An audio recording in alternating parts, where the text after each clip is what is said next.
vous êtes inscrit sur ce Zoom, vous recevrez tout ça par email pour pouvoir discuter avec eux, et vous recevrez aussi en replay la rediffusion de ce webinaire. Bref, beaucoup d'occasions de répondre à toutes vos questions, et on va commencer sans tarder donc avec, comme je vous disais, Michael Vandermeel et Jean-Philippe Sora. Michael est avocat au sein du cabinet Carlton Fields. C'est un assez grand cabinet, 350 avocats multidisciplinaires dans les plus grandes villes des États-Unis. Et Michael est, lui, spécialisé dans le domaine de la fiscalité, du droit des affaires et des successions aux États-Unis. Et avec lui, donc, Jean-Philippe Sora, qui est associé du groupe Massad, qui est expert comptable, diplômé CPA américain, et donc lui aussi spécialiste de ces questions de fiscalité notamment. Voilà, je vais tout de suite, sans plus tarder, laisser la parole à Michael, qui va commencer cette présentation, et puis on se retrouve tout à l'heure pour poser des questions. N'hésitez pas, dans le même temps, à continuer à poser vos questions en chat sur ce Zoom, en commentaire si vous nous suivez sur les réseaux sociaux, et on en prendra le maximum. Michael, c'est à toi. Bonjour Emmanuel, merci pour cette introduction et bonjour à tous. Donc aujourd'hui présent Jean-Philippe Sorat qui est CPA au sein du cabinet Massad, et moi-même avocat fiscaliste au cabinet Carlton Fields, allons présenter sur le sujet ou le thème de la planification fiscale prémigratoire. Jean-Philippe, veux-tu mettre les slides? J'y vais, c'est parti, bonjour à tous. Allez, on y va.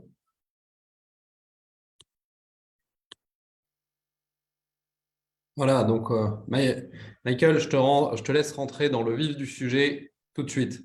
Absolument. Voilà, c'est parti. Premier point, qu'est-ce que la planification fiscale prémigratoire? Qui est concerné et en quoi consiste une telle planification? Donc, en termes de qui est concerné, ce sont des personnes physiques, morales, non résidents américains qui veulent tout simplement investir aux États-Unis, faire affaire ou, de façon plus concrète, s'implanter sur le territoire américain.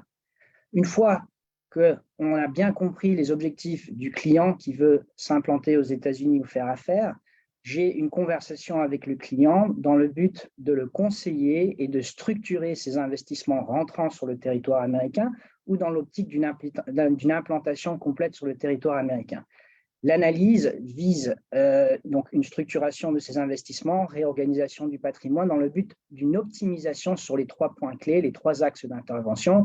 1, optimisation des impôts sur les revenus. Donc, en faisant des investissements sur le territoire américain ou venant s'implanter aux États-Unis, on est soumis à un régime d'imposition, et donc on veut planifier et structurer ces investissements pour réduire l'impact fiscal aux États-Unis. Deuxième point d'optimisation, donation, succession. Donc, j'investis aux États-Unis. Qu'est-ce qui se passe si je décède? Quel est l'impact fiscal? Et y a-t-il des stratégies qu'on peut mettre en place en amont de son arrivée aux États-Unis pour réduire cet impact? Et puis, troisième point, dans le contexte de compliance, donc la conformité, préparer une feuille de route pour le non-résident qui n'a pas les connaissances nécessaires ou optimales pour comprendre ses obligations déclaratives, s'assurer qu'il est en conformité et, dans la mesure du possible, planifier, restructurer son patrimoine dans le but de minimiser et réduire les obligations déclaratives qui, bien sûr, ont un coût comptable annuel. Et donc, le but, c'est de réduire ces aspects-là. Donc, je me permets juste, Michael, de te couper sur le dernier point. Alors, en termes d'obligations déclaratives, elles ont effectivement un coût comptable, mais elles ont surtout un coût en termes de pénalité si elles ne sont pas respectées. Il ne faut pas oublier que les États-Unis sont un pays en termes fiscaux où il y a beaucoup de compliance. Il faut absolument la respecter. Voilà, mais on va voir ça un peu plus tard. Donc, en effet, et juste pour ajouter un point, le but ici, c'est une planification prémigratoire planifiée pour éviter les problèmes. Nous avons de nombreux clients qui viennent ici, qui ne prennent pas, disons, les mesures nécessaires pour planifier en amont, arrivent ici sur un visa, font des erreurs.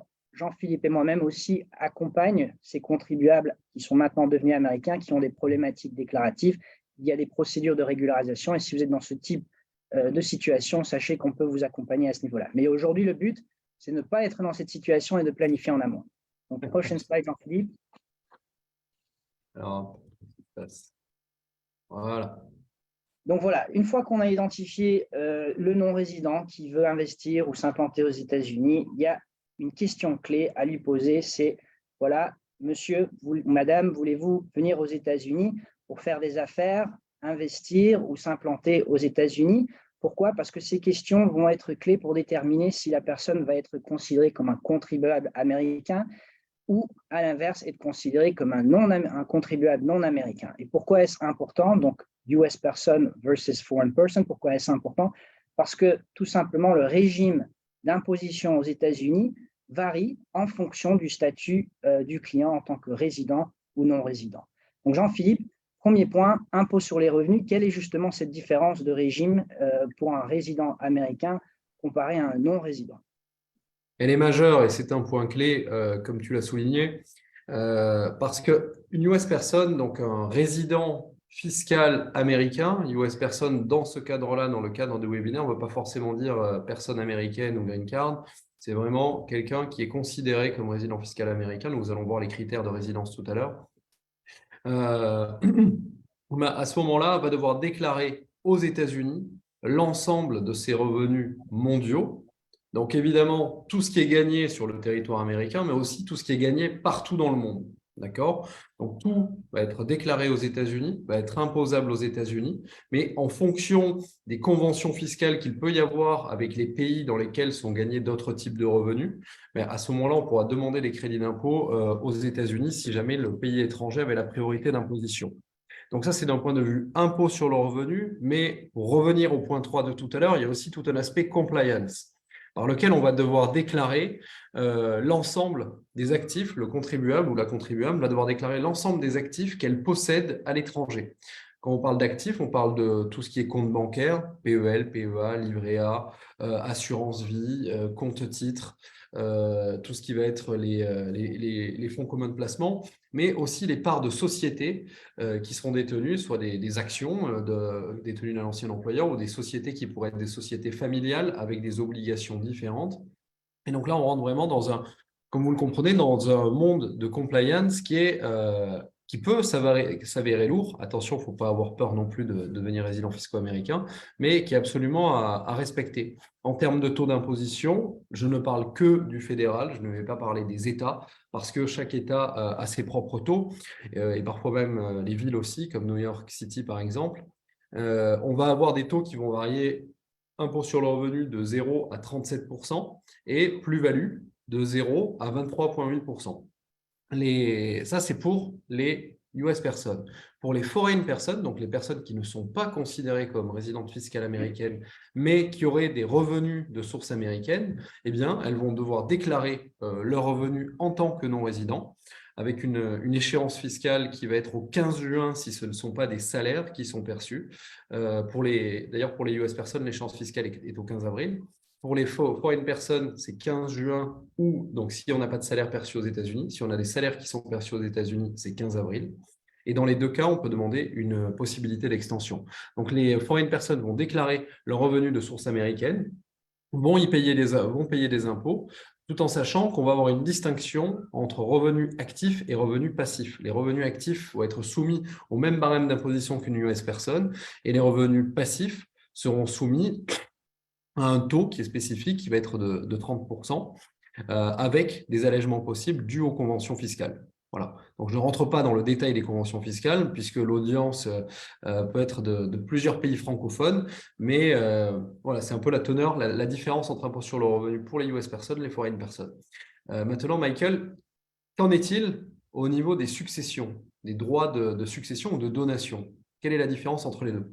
Oui, donc de même, il y a une différence pour une personne dite US person et une personne dite foreign person. La différence est la suivante, de façon très générale. Pour une personne qui est US person, donc domiciliée aux États-Unis, cette personne, en cas de décès, est soumise à des droits de succession sur son patrimoine mondial. Les taux d'imposition sont progressifs entre 18 avec un taux maximum de 40%. Mais celui-ci bénéficie d'une exonération très importante d'approximativement 13 millions avant que son patrimoine soit imposable. À savoir que cette exonération de 13 millions par personne va être réduite à partir du 1er janvier 2026 de moitié. Donc, pour des questions de planification, quelqu'un qui vient s'implanter sur le territoire américain, qui va devenir contribuable américain domicilié, il faut garder en tête cette exonération. Est-ce que je viens avec un patrimoine qui excède ces 13 millions et potentiellement 6-7 millions, donc la moitié à partir de 2026? Y a-t-il des stratégies avant d'arriver sur le territoire américain pour optimiser cette situation? Jean-Philippe? Excusez-moi, Voilà. ouais. Donc, J'ai eu un petit ça, souci. c'est le point, ça, c'est la personne US. Donc, taxation du patrimoine mondial, 18 à 40%, exonération de 13 millions, approximativement actuellement.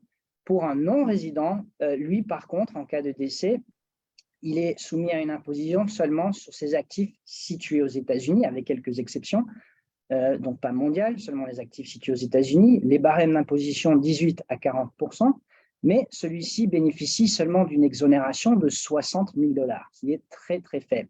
Donc, quelqu'un qui ne devient pas contribuable américain, qui investit par exemple dans l'immobilier ou autre aux États-Unis et qui décède, après cet abattement de 60 000 $, le restant du patrimoine américain est potentiellement imposé à des barèmes progressifs de 18 à 40%. Donc, pourquoi est-ce important de comprendre ces différentes avenues de foreign person, US person, de régime d'application? Parce que notre conseil va apporter des solutions différentes en fonction du régime applicable. Et dernier point, comme a dit Jean-Philippe, il y a aussi des conventions sur tout ce qui est succession, donation entre les États-Unis et certains pays. Et il faut aussi aborder les conventions pour voir si ça change les règles de départ. Jean-Philippe, prochaine slide. Merci.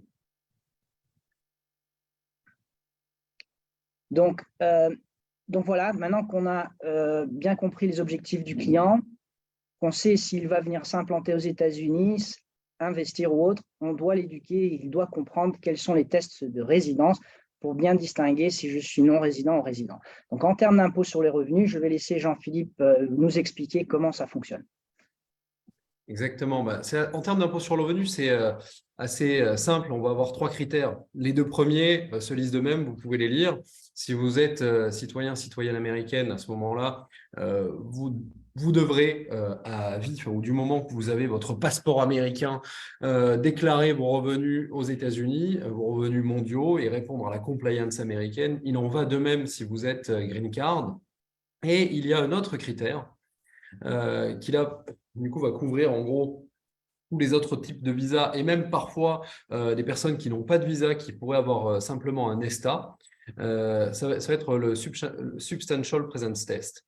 Qu'est-ce qu'il prévoit? Eh bien, il prévoit que si une personne a passé 31 jours aux États-Unis dans l'année et 183 jours aux États-Unis sur les 3 dernières années, selon un calcul, le calcul suivant, un jour de l'année N égale un jour de l'année N-2 égale un tiers de jour, et un jour de l'année N-3 égale un sixième de jour. Donc, on fait la somme de tout ça. Si on arrive à 183, eh bien, et qu'on a passé 31 jours aux États-Unis dans l'année, à ce moment-là, on est considéré de fait comme résident fiscal américain. Donc, en moyenne, quand on se déplace aux États-Unis, on peut retenir qu'en moyenne, si on passe moins de 120 jours sur le territoire américain, sur 3 années consécutives, à ce moment-là, on sera on ne sera pas forcément considéré comme résident fiscal américain. Si on dépasse ces 120 jours-là, il faudra faire attention. Voilà, donc gardez bien ça en tête. 3 tests: citoyen américain, résident permanent dans Green Card, ou Substantial Presence Test avec un décompte des jours. Pour ceux qui ne savent pas, vous pouvez, il y a une façon très simple d'aller recompter vos jours si vous ne les avez pas en tête. Vous tapez I-94 sur Google, donc I-94, vous prenez votre passeport, vous arrivez sur le site du Homeland Security, et puis là, vous verrez toutes vos entrées et sorties de territoire depuis 5 ans. Donc, voilà, gardez tout ça bien en tête. Michael, je te laisse la parole pour les tests. Ouais. Là-dessus, donc, pour clarifier, dans le concept ou le contexte de la planification fiscale prémigratoire, pour un de nos clients qui veut venir investir, s'implanter aux États-Unis, mais qui ne veut pas établir une résidence fiscale et donc être imposé sur ses revenus universels et faire toutes ses déclarations, il doit clairement éviter de devenir citoyen US, clairement éviter d'obtenir la carte verte et venir sur le territoire américain sous un visa non immigrant ou un ESTA et faire attention à ses jours de présence sur le territoire américain. D'après ce que j'ai compris, si on passe en moyenne moins 120 jours ou moins aux États-Unis par année, on évite de remplir les conditions du SPT, et donc on n'est pas contribuable américain. À savoir, pour certains de nos clients, il y a des stratégies de planification qui permettent aux non-résidents d'investir, de passer du temps sur le territoire américain jusqu'à 6 mois par an, mais il faut faire des démarches affirmatives auprès des autorités fiscales. Donc, savoir que si on reste en dessous de la moyenne de 120 jours par année, on est bon, mais on peut passer plus de temps si nécessaire, jusqu'à 6 mois dans l'année, tout en évitant d'établir la résidence fiscale. Tout à fait, mais il va falloir, à ce moment-là, il y a des formulaires, je repars sur la compliance, des formulaires à remplir par lesquels on va indiquer à l'IRS tout un faisceau d'indices qui montrent que nous sommes résidents fiscaux dans notre pays. Ça va aussi loin que lister les pays dans lesquels on a des comptes bancaires, lister les pays dans lesquels on a le permis, le droit de vote, des choses comme ça. Michael, maintenant que nous avons vu ça pour l'impôt sur le revenu, donc qui est US person, quelle est la définition, quels sont les tests en termes de succession? Oui, donc il y a aussi un test de résidence qui est différent de celui dans l'impôt sur les revenus. C'est simple, si on est citoyen US, on est considéré un contribuable américain, c'est-à-dire qu'en termes de succession, si on décède, on est soumis à une imposition sur le patrimoine mondial et on bénéficie de l'exonération qui est très large de 13 millions. Et cela, quel que soit le lieu de résidence du citoyen. Donc, citoyen américain vivant aux États-Unis ou en dehors des États-Unis à la date de son décès. Deuxième test, c'est un test beaucoup plus subjectif. Donc, pour les non-citoyens US, c'est la question de domicile. D'accord? Alors, ce concept de domicile, c'est vraiment une situation complexe d'analyse parce que, c'est un critère subjectif et c'est l'intention d'une personne de résider de manière permanente et de façon indéfinie sur le territoire américain. Donc, par exemple, si je venais en tant qu'étranger sur le territoire américain, je pose mon pied par terre, premier jour, et j'ai l'intention de résider ici, j'ai créé cette intention, donc je suis soumis à une situation où je suis considéré domicilié, soumis à une imposition sur le patrimoine mondial. Mais en pratique, ça ne marche pas comme ça. En cas de décès, s'il y a un audit des autorités fiscales américaines, on va regarder plutôt à des critères objectifs pour déterminer quelle était l'intention du défunt à la date de son décès, pour savoir si le régime mondial s'applique ou seulement le régime d'imposition en cas de décès sur les actifs US s'applique seulement. Et donc, quels sont ces critères? C'est des critères qui démontrent un lien plus rapproché avec le pays d'origine ou les États-Unis, donc les liens économiques, sociaux, familiaux, religieux, politiques, etc. Il y a d'autres critères, bien sûr, qui sont clés, mais c'est important d'analyser toutes ces choses-là et d'avoir un conseil pour établir clairement quel est votre domicile pour éviter des surprises en cas de décès, parce que n'oubliez pas, dans le cas des résidents contribuables US, on a un abattement de 13 millions sur un patrimoine mondial. Pour les non-résidents, c'est 60 000 sur un patrimoine US. Donc, en fonction de son patrimoine, du nombre d'actifs investis aux États-Unis, on peut faire attention à ces régimes et optimiser, on va dire, l'aspect fiscal pour éviter un impact aux États-Unis en cas de décès. Jean-Philippe, prochaine slide. Donc, en termes de planification fiscale pré-migratoire, une fois que le client comprend, on a compris ses objectifs en termes d'investissement, si il va passer beaucoup de temps sur le territoire américain, il va créer des liens aux États-Unis, on va lui poser la question simplement, option 1, est-ce que vous voulez planifier vos investissements rentrant sur le territoire américain tout en maintenant le statut de foreign person pour éviter justement une déclaration des actifs financiers ou autres en dehors des États-Unis sur une déclaration aux États-Unis, mais aussi éviter une imposition sur les revenus universels. Donc, il y a plusieurs points d'analyse à ce niveau-là. Si c'est l'option choisie par le client, maintenir son statut de foreign person, il faut déjà choisir le bon visa. Comme on l'a dit, carte verte, citoyenneté américaine, ça ne va pas le faire. Il faut regarder des visas non immigrants et comprendre aussi, avec l'accompagnement d'un avocat d'immigration, nous avons des avocats d'immigration au sein de Carlton Fitch et on peut vous donner le double conseil fiscalité immigration pour savoir qu'est-ce que vous pouvez faire avec ce visa, quel type de visa il vous faut pour investir aux États-Unis, mais aussi quelles sont les répercussions fiscales liées à l'obtention d'un tel visa. Dans le cas de l'option 1, le client souvent veut maximiser ces jours de présence sur le territoire. On a dit 120 jours en moyenne, mais on peut aller jusqu'à 6 mois, tout en évitant d'établir une résidence fiscale aux États-Unis. Et de la même façon, le Conseil va viser une optimisation des revenus seulement de source américaine, puisque le non-résident n'est imposé que sur les revenus de source américaine, et l'optimisation en cas de décès du patrimoine américain qui est seulement imposé dans le cas du non-résident. Si maintenant j'ai une discussion avec mon client, il me dit voilà, je dois venir aux États-Unis sur un visa quelconque L1, E2, mais je dois passer beaucoup de temps sur le territoire américain et donc je vais remplir le Substantial Presence Test ou je vais devenir un contribuable américain pour tout ce qui est donation-succession parce que je crée des liens importants sur le territoire américain. On comprend que cette personne ne va pas pouvoir éviter le statut de US person et donc va éventuellement être soumis à une imposition sur les revenus universels et déclaration de ses actifs financiers et autres actifs sur une déclaration en tant que contribuable américain. Donc encore une fois, dans le Conseil, c'est très important de coordonner l'aspect immigration et fiscalité dans le but de préparer en amont l'analyse et les stratégies d'optimisation. Pourquoi en amont? Parce que le timing ici est clé, parce qu'en tant que non-résident, si vous mettez en place ce type de conseil d'analyse et de stratégie de restructuration du patrimoine mondial, n'oubliez pas, en tant que non-résident, vous n'êtes pas soumis à l'imposition aux États-Unis sur toute transaction qui pourrait avoir lieu en dehors des États-Unis. Donc, il y a une opportunité ici, avant d'établir votre résidence fiscale aux États-Unis, de restructurer certaines choses pour optimiser l'impact en amont avant d'arriver aux États-Unis.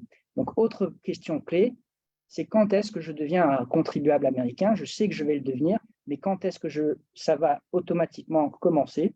C'est une question qui est très technique. Et donc, l'idée, c'est de planifier avec son avocat fiscaliste, mais aussi avec votre avocat d'immigration et de gérer dans la durée, dans le temps, cette date clé, parce qu'une fois qu'on devient contribuable américain, une restructuration du patrimoine international pourrait avoir des effets et des conséquences importantes aux États-Unis. Alors que le faire avant, il n'y a aucune conséquence. L'autre point, quand je conseille mes clients qui veulent arriver sur le territoire américain, c'est une stratégie de sortie. Je leur explique toujours, c'est bien, vous voulez venir vous implanter aux États-Unis, faire affaire, mais avez-vous pensé à la stratégie de sortie? Comprendre qu'il y a différentes problématiques en jeu ici. Je ne vais pas rentrer trop dans le détail, mais dans l'année de transition, que ce soit l'année rentrant ou sortant, ici dans le cas de stratégie de sortie, c'est la sortie, il y a des effets potentiellement de double imposition lorsque un pays risquerait d'imposer le contribuable toute l'année et les États-Unis aussi, et certains pays n'ont pas le concept de dual status resident, donc ça pourrait résulter à des problématiques de double imposition. Et puis la taxe de sortie, c'est une taxe de sortie qui s'applique pour les contribuables américains qui sont citoyens US, qui abandonnent leur citoyenneté US, et les personnes qui ont une carte verte, qui la détiennent pour une période de plus de 8 années. Faire attention parce que la façon dont on fait le calcul, ça pourrait être éventuellement 6 années et pas 8, mais c'est des gens qui abandonnent leur citoyenneté US ou leur carte verte, qui sont classifiés comme des long-term residents et sont soumis à une vente fictive au moment de l'expatriation, donc l'abandon de la citoyenneté carte verte, et imposés sur les plus-values latentes à la sortie. Il y a des stratégies qu'on peut déjà mettre dès l'arrivée aux États-Unis pour optimiser une stratégie de sortie. Donc, réfléchissez à toutes ces problématiques aussi. Prochaine slide, Jean-Philippe. Donc, maintenant, Jean-Philippe et moi-même allons aborder des cas que nous voyons souvent de contribuables qui viennent s'implanter aux États-Unis et qui investissent. Et on va prendre le cas ici présent de M. X, qui lui est un non-résident et qui veut maintenir son statut de non-résident. Et il n'a fait aucune planification et très souvent, on voit que M. X, dans nos cas présents, investit dans un bien immobilier, que ce soit un second bien de vacances aux États-Unis pour sa famille ou un bien d'investissement, et aussi dans des portefeuilles d'actions, d'obligations US pour avoir un pied sur le marché américain et diversifier ses investissements. Donc Jean-Philippe, peux-tu nous expliquer du point de vue impôt sur les revenus, quel serait l'impact de M. X, qui lui est un non-résident et qui investit aux États-Unis? Oui, tout à fait. En fait, ce cas de figure est un cas que nous voyons assez fréquemment où une personne française notamment achète un bien immobilier aux États-Unis, en Floride par exemple, pour y passer les vacances, a aussi des portefeuilles d'actions, d'obligations américains. Et cette personne ne mesure pas forcément l'impact fiscal que ça aura pour elle côté américain. En fait, en prenant les deux éléments, les deux grands classiques, donc le bien immobilier, que va-t-il se passer et quelles sont les obligations de Monsieur X? Eh bien, il va devoir déclarer ses revenus fonciers côté américain, donc ça va être les loyers encaissés, moins toutes les charges, évidemment, les charges de copropriété. S'il a un emprunt, on va déduire aussi les intérêts d'emprunt et on va amortir le bien sur une période de 27 ans et demi. Ça va nous donner un résultat fiscal qui va être imposable aux États-Unis. Donc, il va payer des impôts si jamais il a un résultat fiscal positif. Et dans son pays, très probablement, il devra déclarer aussi ses revenus fonciers. Donc, si c'est la France, ils devront être déclarés. Et puis, il y aura des jeux de crédit d'impôt entre les deux pays. Ça, c'est pour le courant. Mais si M. X vend son bien immobilier, il faut savoir, et surtout, il ne faut pas oublier qu'il y a une obligation de retenue à la source par l'acquéreur, une retenue à la source qui va être de 15% si le bien est vendu plus de 300 000 $. Donc 15% du prix de vente. Attention, pas de la plus-value réalisée. Donc la retenue à la source va être faite par la personne en charge de la transaction et Monsieur X va pouvoir demander ce qui s'appelle un withholding certificate par lequel, en fait, il demande à l'IRS une attestation comme quoi, en fait, il ne doit son impôt sur la plus-value que sur la plus-value réelle. Et à ce moment-là, la personne chargée de la transaction, donc le withholding agent, va lui rendre le trop retenu. Il faut penser qu'on peut avoir un décalage dans le temps, voilà, entre le moment de la transaction, le moment où la retenue à la source est faite, et le moment où le withholding agent va lui rendre le trop retenu. Et ensuite, Monsieur X devra faire sa déclaration de revenus de non-résidents auprès de l'IRS pour déclarer sa plus-value. Si les calculs ont été bien faits, eh bien, il n'aura pas plus de taxes à payer sur le montant de la vente. Un autre aspect, ce sont les portefeuilles de titres, pour parler plus simplement. Là, à ce moment-là, tout ce qui va être intérêts, dividendes vont être soumis à retenue à la source par les institutions financières américaines avant d'être versés à Monsieur X. Et puis après, ces intérêts devront très probablement être déclarés dans le pays d'origine de Monsieur X, où ils seront imposés avec un jeu de crédit d'impôt. Ça, c'est pour donc le récurrent, hein, les versements d'intérêts si Monsieur X a des obligations, le versement de dividendes si Monsieur X a des actions. Et en cas de cession de titres, donc en cas de plus-value, pour les moins-values, évidemment, on n'aura pas d'impôt à payer, mais en cas de plus-value, là, il n'y aura pas de retenue à la source effectuée, puisque l'IRS considère que pour les non-résidents, les plus-values sont imposables dans le pays de résidence de la personne.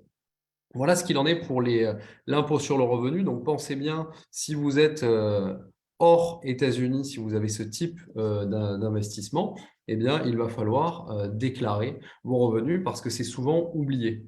Souvent, on me dit « Ah ben non, moi je déclare rien, c'est pas grave ».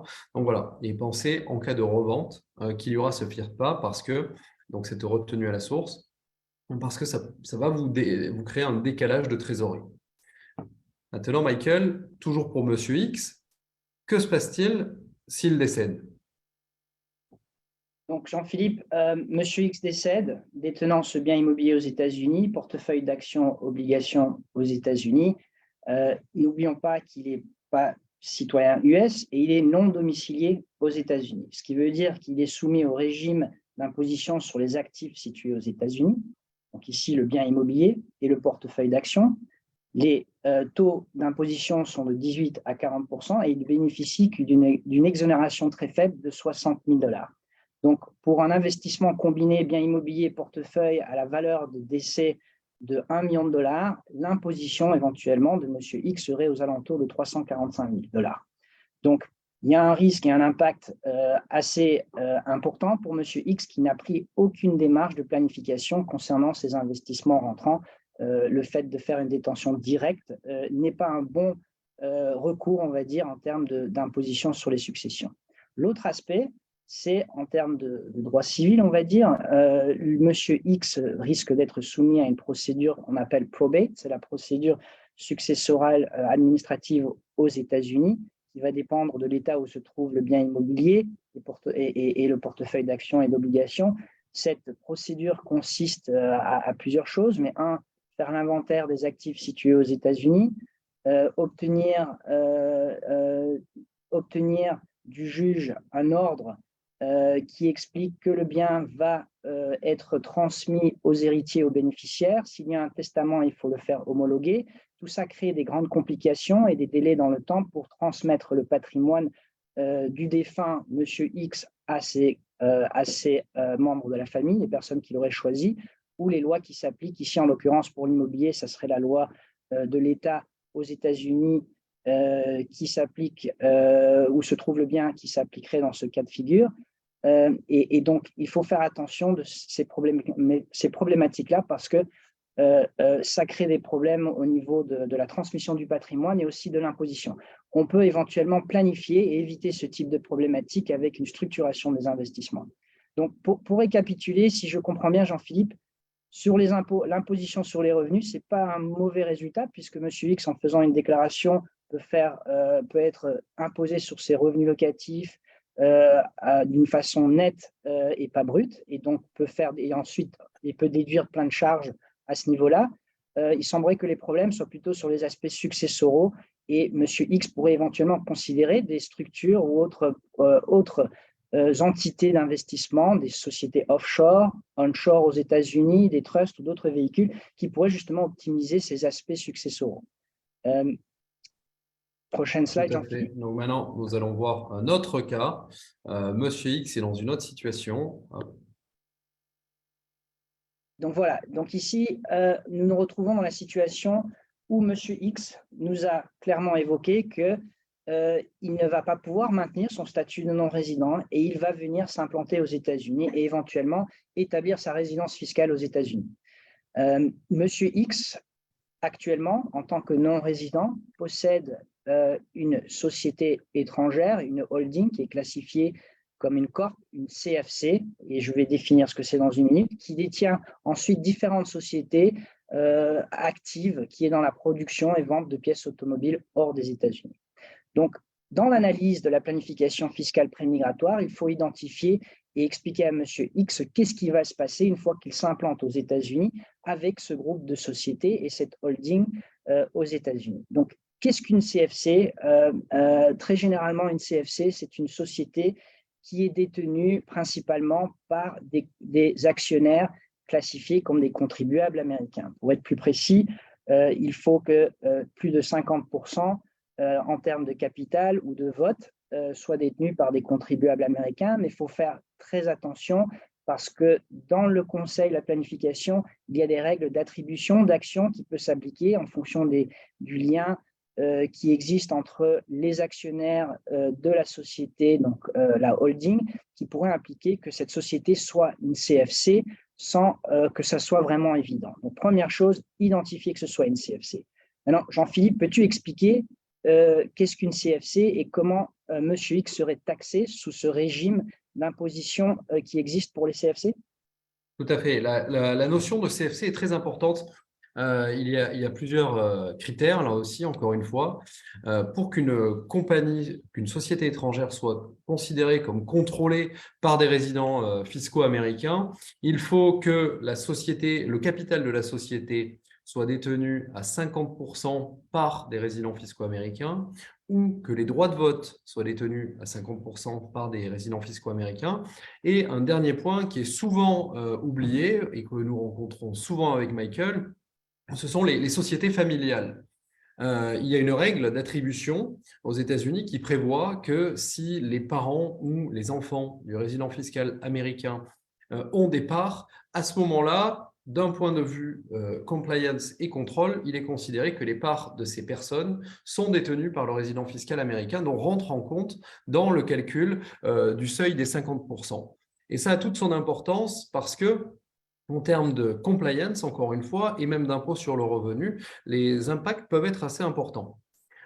Pourquoi? Parce que lorsqu'on a une CFC, ou d'ailleurs lorsqu'on détient 10% ou plus d'une société étrangère, eh bien, tous les ans, il va falloir retranscrire dans votre déclaration d'impôt les états financiers de la société. Donc ça, c'est déjà un premier lot de compliance. Et si la société est une CFC, en plus de ça, il va y avoir une problématique impôt sur le revenu, puisque vous avez peut-être entendu parler de la guilty tax, qui prévoit, je vous le résume très simplement, que le contribuable américain soit taxé sur sa quote-part du résultat de la société, comme s'il l'avait perçu. Donc, en gros, vous avez une société qui est à l'étranger, qui a eu un résultat de 100.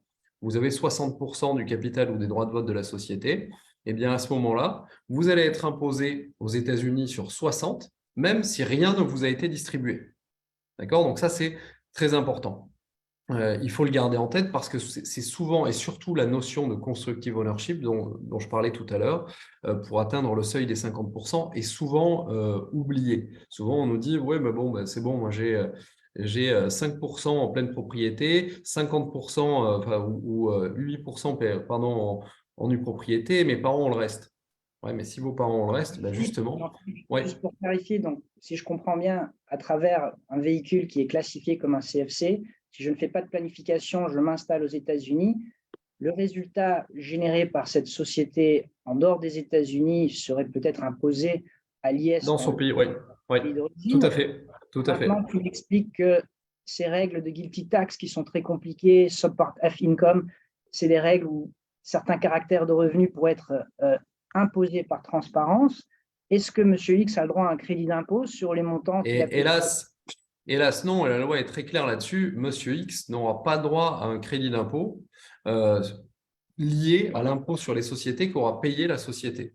Pourquoi? Parce que ce sont la guilty tax ou le subpart F income exclut, c'est écrit explicitement dans la loi, exclut les crédits d'impôt liés aux impôts impôts sociétés qu'aurait payé la société dans son pays d'origine. Après, il y a des moyens de minimiser cet impact-là.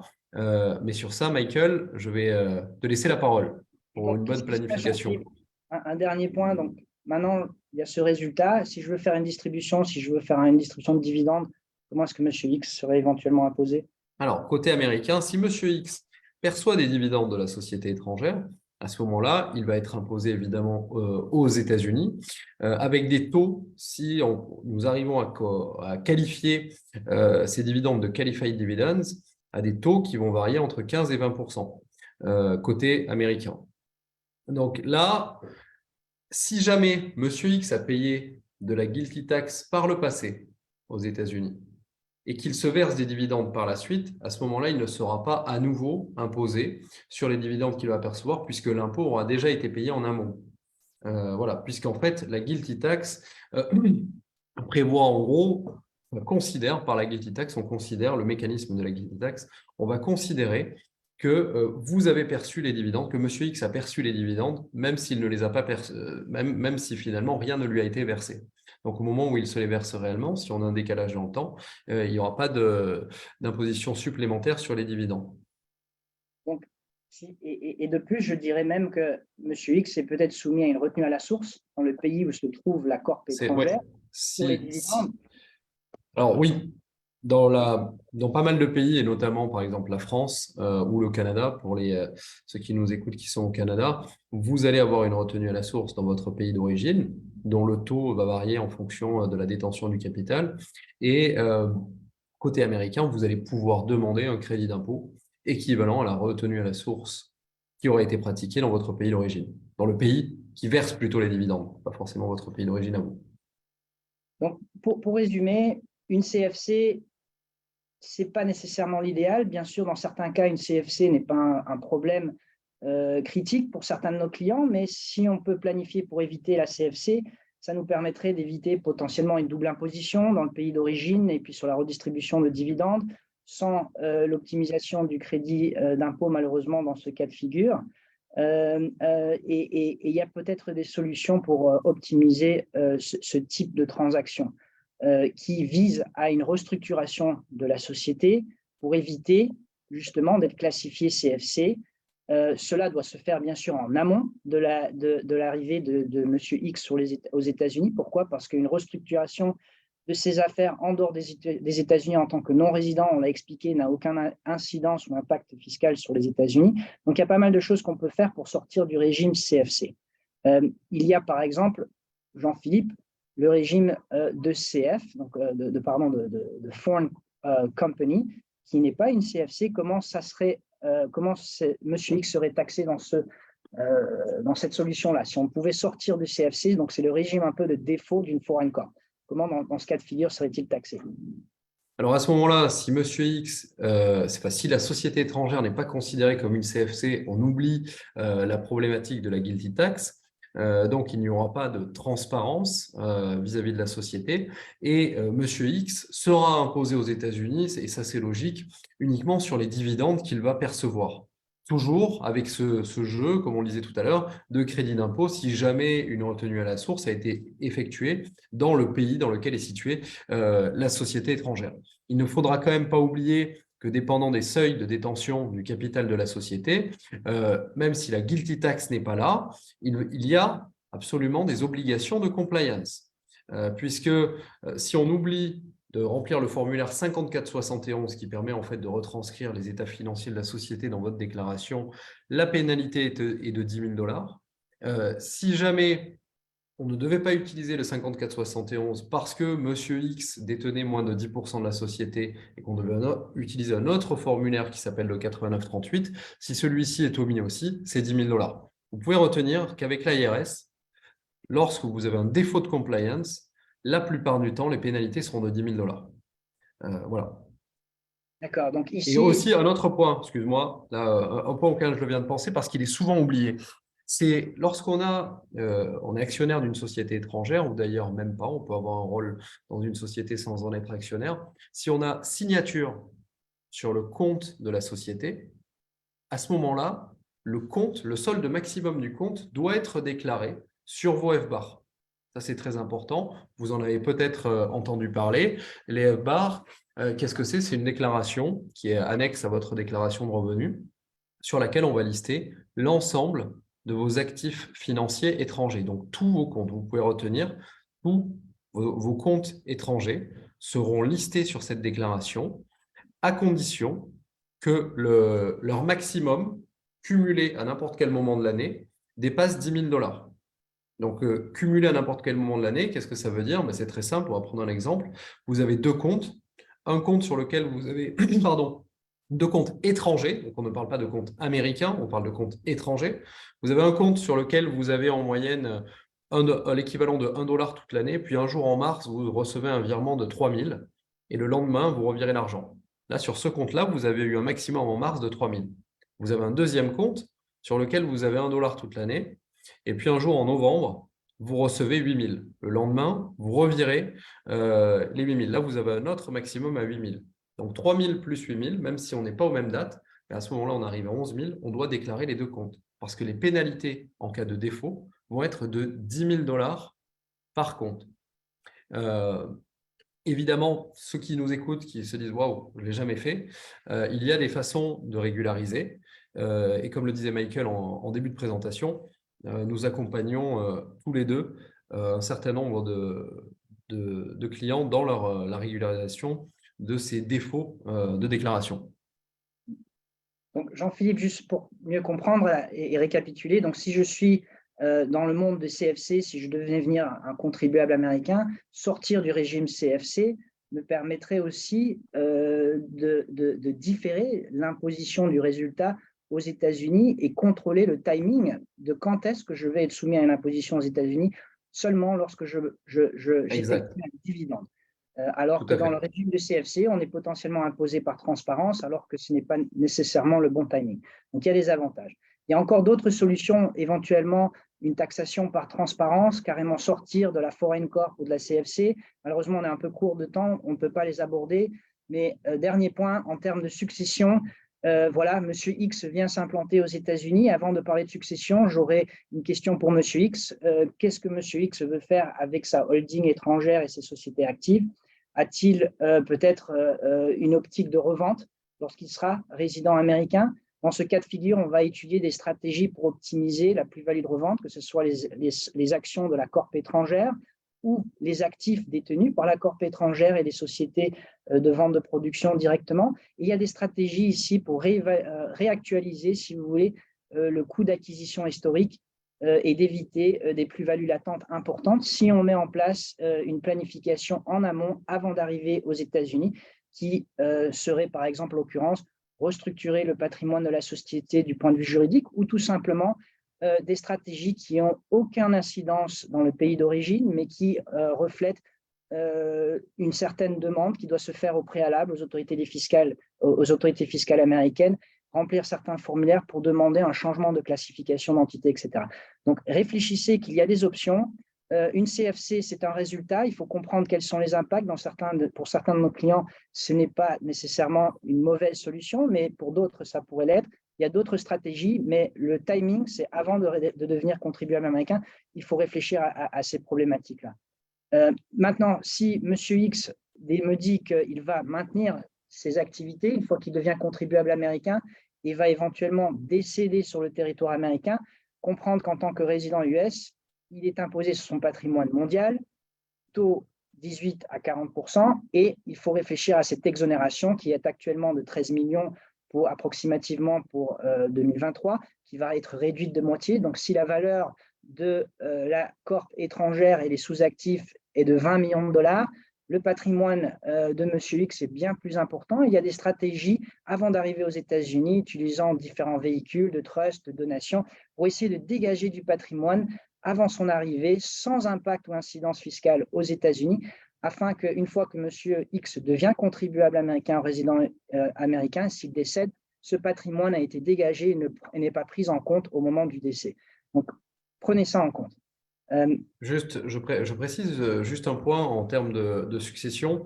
Quand vous êtes considéré comme US person d'un point de vue successoral, il ne faut pas oublier que dépendant des conventions et dépendant de lieu de situation de vos actifs, il est possible que vous ayez aussi des droits à payer ou quand même de la compliance des déclarations à faire dans un autre pays. Être soumis au droit de succession américain ne vous exempte pas, ou pas forcément, de vos obligations dans le pays dans lequel peuvent être situés les biens. En effet, c'est une bonne remarque, Jean-Philippe. Donc, dernière slide, on va faire très vite, c'était notre dernière slide. Et après, on prend les questions. Donc, ouais, juste voilà. Parce qu'on voit qu'il y a un paquet de questions qui arrivent. 1 minute, planification fiscale prémigratoire. Monsieur X, lui, est non résident, il va devenir contribuable américain, mais cette fois-ci, il détient des sociétés passives, donc des sociétés hors États-Unis qui regroupent des investissements passifs, des investissements immobiliers, portefeuilles d'assurance, comptes titres, etc. Il y a l'acronyme PIFIC sous la société Holding Corp étrangère. Un PIFIC, c'est un Passive Foreign Investment Company. Sans rentrer dans le détail, ce sont des sociétés qui ont des actifs, qui possèdent des actifs ou qui génèrent des revenus à caractère passif, comme des revenus locatifs, des intérêts, des dividendes sur différents investissements, et c'est classifié comme une PIFIC. Rapidement, parce que c'est une question très technique, Jean-Philippe, comment est taxé un PIFIC pour M. X qui devient aux États-Unis? Effectivement, question extrêmement technique, mais extrêmement importante, parce que là aussi, elle est souvent… très peu de personnes connaissent les PIFIC. Donc, si vous tombez sur cette catégorie, très simple, les revenus qui vont être générés par cette société, donc les dividendes que vous pouvez potentiellement percevoir, vont être taxés aux États-Unis à votre taux ordinaire, mais à un taux de 37%. On oublie le taux préférentiel de Qualified Dividends. Ça, c'est pour les revenus que vous allez percevoir. Et en termes de plus-value, si jamais il y a cession d'actions, la façon dont ça va être traité est assez punitive, puisqu'on va devoir remonter jusqu'à votre date d'arrivée aux États-Unis, répartir le montant de la plus-value qui a été calculé sur le temps entre la date de vente et votre date d'arrivée, calculer donc on répartit la plus-value sur cette période de temps qui va souvent se compter en années. On va vous imposer sur la plus-value au taux maximum de chaque année. Donc en ce moment, il est de 37%. Donc là aussi, on oublie le taux des capital gains. Et en plus, les intérêts de retard vont être calculés. Donc c'est vrai qu'à la fin, vous pouvez vous retrouver, enfin Monsieur X va se retrouver avec une note fiscale qui peut être assez élevée.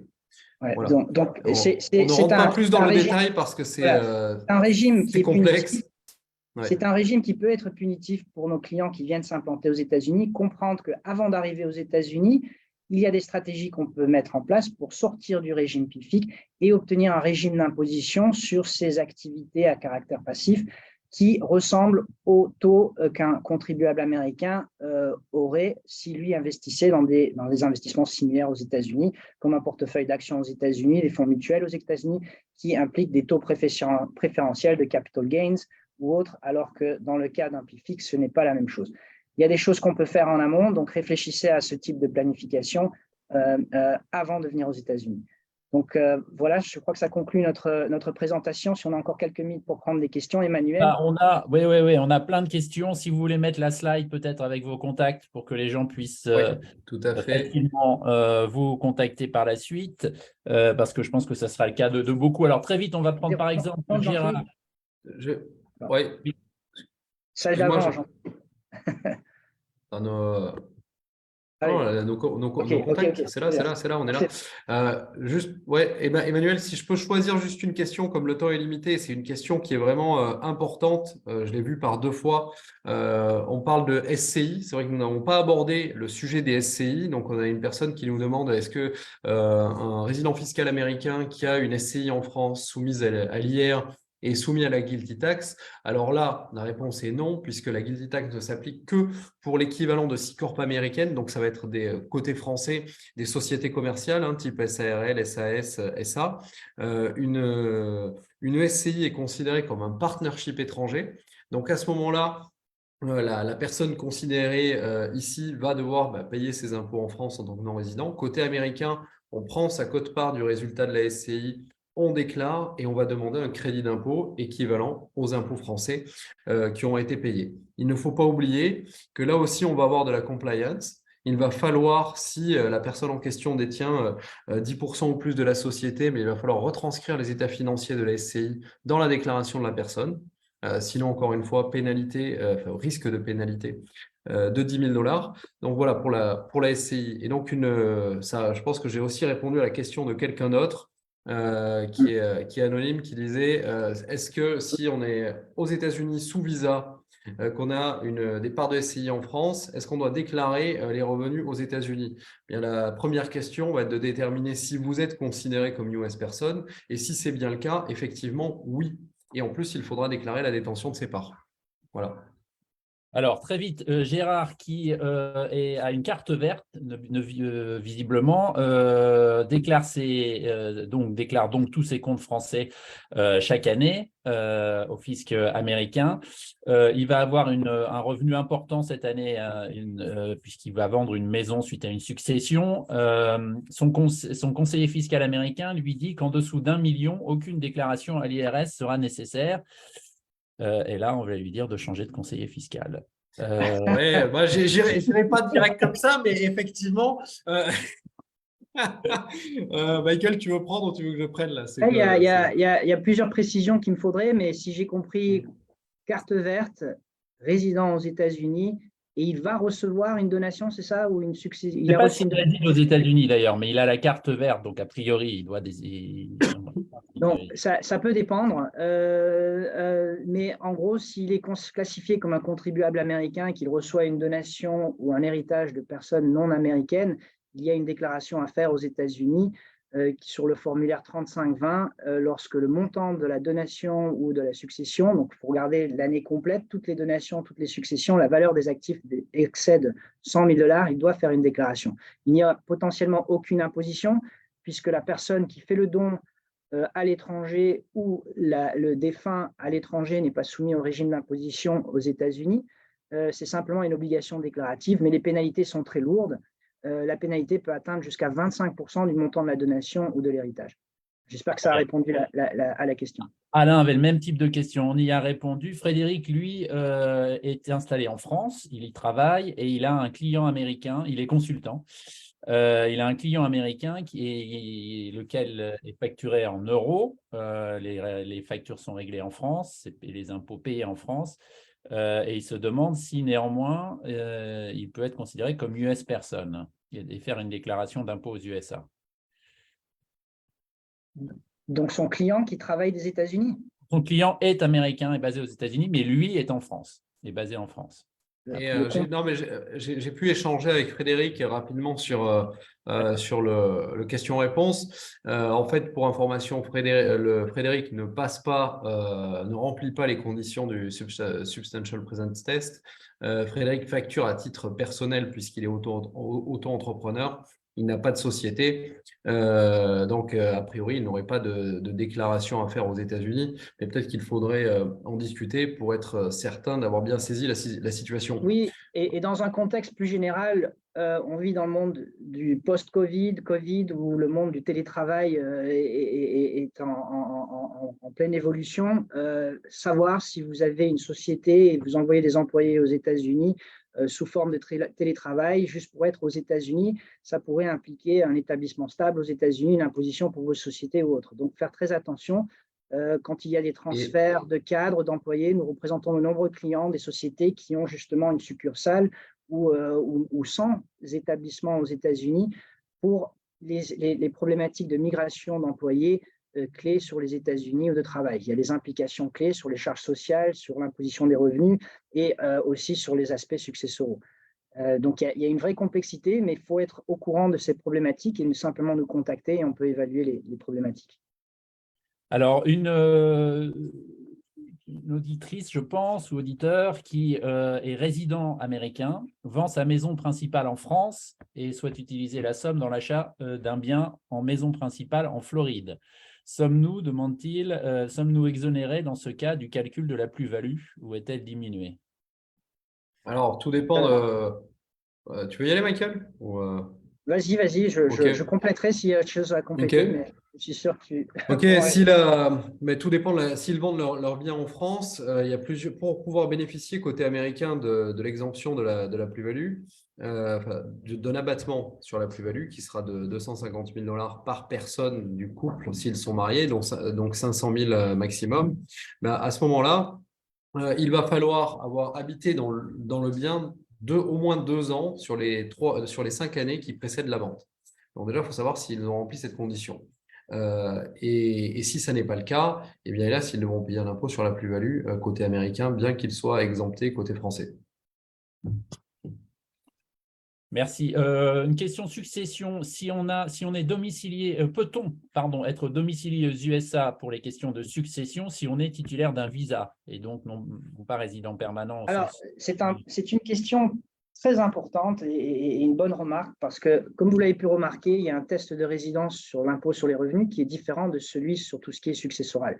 Donc, on peut très bien se trouver dans une situation où, pour reprendre l'exemple de M. X, qui vient aux États-Unis sur un visa non immigrant, qui, par exemple, un visa L1 ou E2 investisseur ou autre visa non immigrant, qui remplit les conditions du Substantial Presence Test et donc est contribuable pour tout ce qui est impôt sur les revenus. Il doit déclarer ses revenus dans le monde entier, déclarer ses actifs financiers dans le monde entier. Mais quand il s'agit de problématiques successorales, cette personne qui n'est pas un citoyen US est potentiellement non domiciliée aux États-Unis.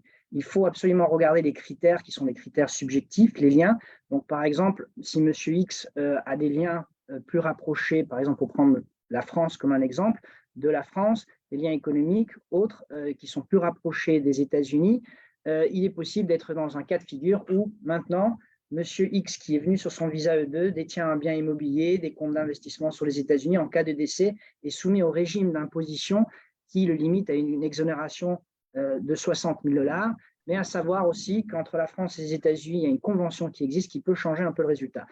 Le mieux, c'est de planifier ces investissements pour éviter l'impact en termes de droit de succession dans ce cas de figure, ou au moins de clarifier son statut de domicilié ou pas et de prendre en considération des étapes pour renforcer une position de domicilié ou pas. En cas de décès, l'IRS va faire une chose, elle va décider, les autorités fiscales vont décider pour eux ce qui est le mieux. Si la plupart du patrimoine se retrouve aux États-Unis, ils vont argumenter que le domicile était en dehors des États-Unis. Ça veut dire qu'il est limité sur le patrimoine US à un abattement de 60 000 $, donc une imposition bien plus forte. Donc, réfléchissez à tout ça.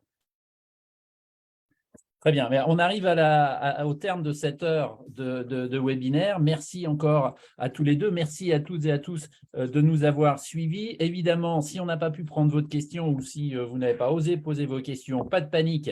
Vous pouvez le faire directement auprès de Michael ou de Jean-Philippe. Vous avez leurs coordonnées qui s'affichent encore en ce moment sur votre écran.